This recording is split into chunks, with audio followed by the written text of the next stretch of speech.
ଜଗନ୍ନାଥଙ୍କ ପାଇଁ ରଥ ପ୍ରସ୍ତୁତ।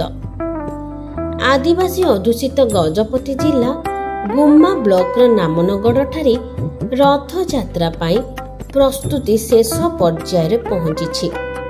ଶହ ଶହ ବର୍ଷ ପୂର୍ବରୁ ନାମନଗଡ଼ ରଥଯାତ୍ରା ପ୍ରଚାର ପ୍ରସାର ଅଭାବରୁ ଲୁକାୟିତ ରହିଥିଲେ ମଧ୍ୟ ଭାରି ଉତ୍ସାହର ସହ ଏଠାରେ ରଥଯାତ୍ରା ପାଳନ ହୋଇଆସୁଛି। ରାଜରାଜୁଡ଼ା ଅମଳରୁ ନାମନଗଡ଼ ଗଜପତି ରାଜବଂଶୀୟଙ୍କ ଏକ ଗଡ଼ ରହିଥିଲା ଏବଂ ସେହି ଗଡ଼ର ମୁଖ୍ୟଙ୍କୁ କେହି କେହି ବିଷୋଇ କହନ୍ତି ତ ଆଉ କେହି କେହି ମୁଠା ହେଡ୍ ବୋଲି ମଧ୍ୟ କହନ୍ତି। ଏପରିକି କହିବାକୁ ଗଲେ ରାଜାଙ୍କ ପ୍ରତିନିଧି କିମ୍ବା ସେହି ଗଡ଼ର ରାଜା କହିଲେ ମଧ୍ୟ ଭୁଲ ହେବ ନାହିଁ ସେମାନଙ୍କୁ। ତେଣୁ ପୁରୀର ରୀତିନୀତି ଅନୁସାରେ ନାମନଗଡ଼ରେ ମଧ୍ୟ ରଥଯାତ୍ରା ପାଳନ ହୋଇଆସୁଛି।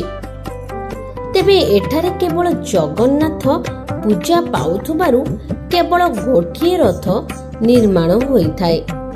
ଏହି ରଥକୁ ସ୍ଥାନୀୟ ବାସିନ୍ଦା ଆଦିବାସୀ ବିଷୟଙ୍କ ପ୍ରତ୍ୟେକ ତତ୍ତ୍ୱାବଧାନରେ ନିର୍ମାଣ କରନ୍ତି।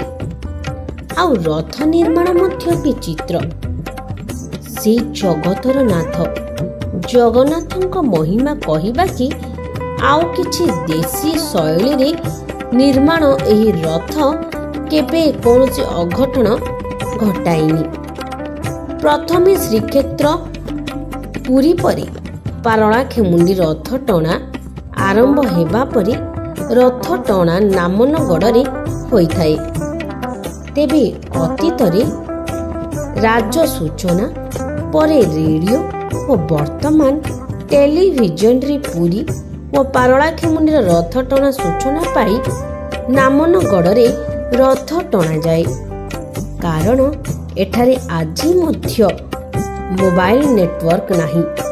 ସମସ୍ୟା ଅପ୍ରତିକୂଳ ପରିସ୍ଥିତିରେ ମଧ୍ୟ ବିଷୋଇ ପରିବାର ନିଜ ଖର୍ଚ୍ଚରୁ ରଥଯାତ୍ରା କରିଆସୁଛନ୍ତି। ଚଳିତ ବର୍ଷ ମଧ୍ୟ ରଥଯାତ୍ରା ପାଇଁ ରଥ ପ୍ରସ୍ତୁତି ହୋଇସାରିଛି। ଅପେକ୍ଷା କେବଳ ରଥଯାତ୍ରା ଆରମ୍ଭ ଦିନକୁ। ବ୍ୟୁରୋ ରିପୋର୍ଟ, ଲକ୍ଷ୍ୟ ମିଡିଆ।